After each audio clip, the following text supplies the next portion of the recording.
Hey guys, I'm going to be doing a new video on advanced cross. My last video, I did it when I was really quite new to speed cubing. I've only been doing it for about 3 months at that time, and I was really bad. I got some new cubes. I'm faster. I know new algorithms, and I can do advanced cross a lot better.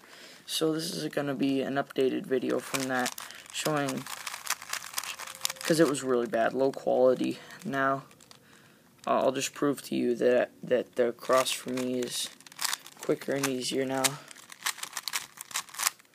See? Do that again.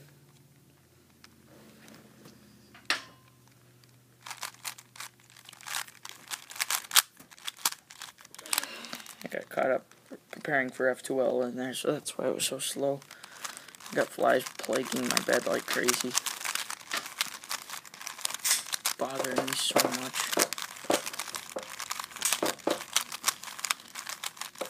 Anyway, so doing advanced cross will really help your times. Trust me.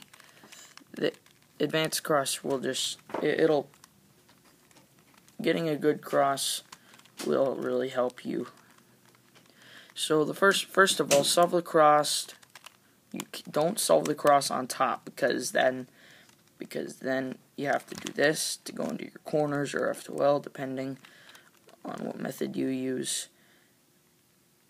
And you can't search for F2L pairs while it's doing it, because most is either just on the top, on the sides.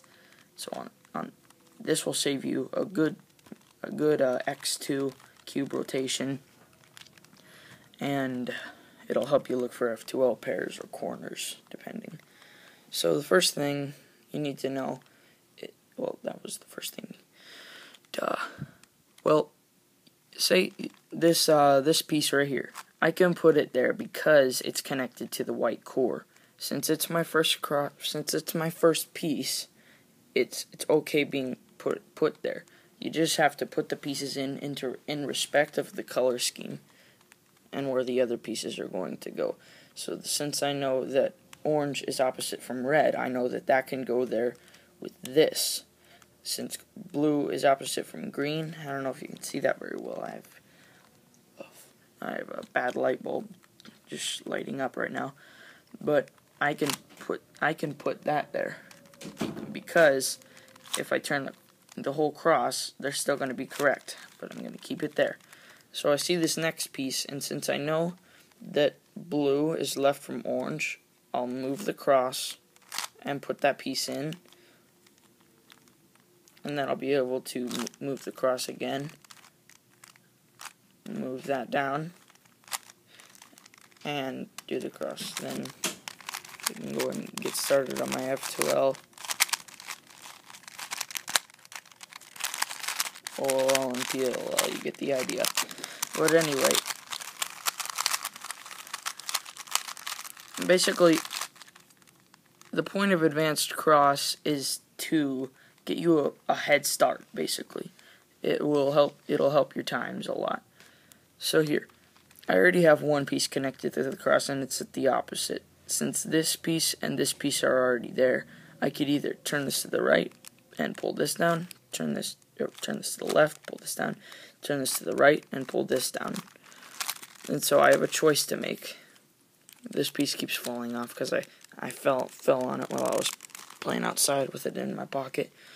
But basically, if you have a case like this, it's best to find out which way would be better for the other piece, the last piece to put in. So what I could do,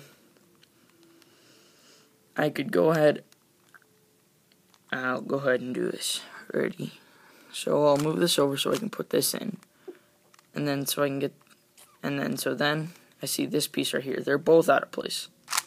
That's a long way to go. Shoot. Looks like I did that a little bit wrong. So, and then I have 3 pieces in, adjust, put the last piece in.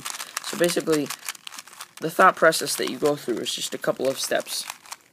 Find your first cross piece, second cross piece, third cross piece, where's the last cross piece, and put it in, adjust your cross. So our first cross piece will be here, and then I'll know that the second cross piece is going to be right here, already connected to its designated core, so I can put that in. But here, that's just a really tough case, so I'll just put that over the top of it. That way it'll be set to be put on the bottom of the cross. I'll turn it around since that's the right place for it to go.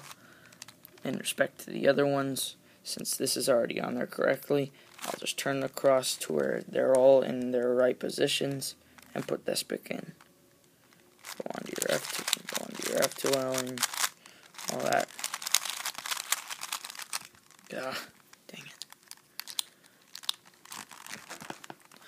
Okay, so I'll show you some cool tricks. Say if I'm trying to put this one in, like, see, I can easily do that.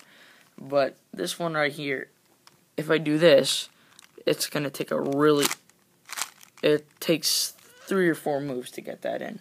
But I could easily, before I put this in, put this over the top of it. That way it just takes 1 move to put in. And so then, before I do that, I could notice that this red piece is here. Since this is already set to put into the cross, I don't really need to worry about it. So since I know that red is to the right of blue, if the cross is on the bottom, I can just pull that red over. That way it'll be in position for me to bring it down. Move the cross, put that piece in, and you've got it all done. I'll go ahead and do a solve with normal cross and a solve with advanced cross. Here's the solve. This will be the solve with normal cross.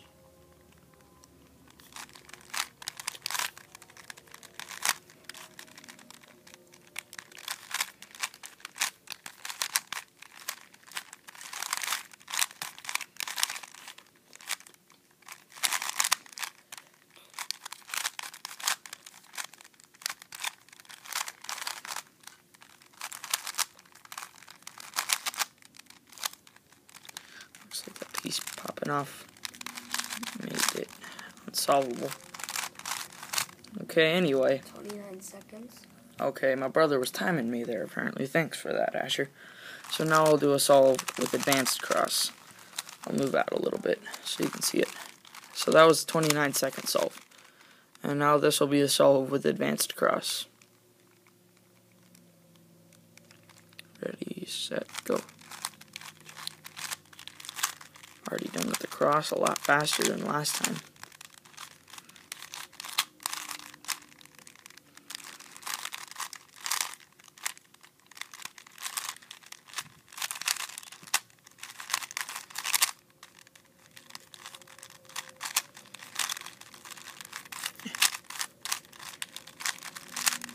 Done. 26. Yeah, so that's a 3-second difference between those times. Of course, they weren't exact the same scrambles. They weren't the exact same algorithms. Of course, I had a corner swap, which slowed me down a lot because I thought I had known the algorithm. But so yeah, it improved me by 3 seconds. 3 seconds in the speed cubing world is a big improvement. And anything you can take to get faster, really. It'll make you faster, of course, but you know. So, that's my tutorial on advanced cross, a lot better than my last one. Don't even bother with that crap. So, thanks for watching this video.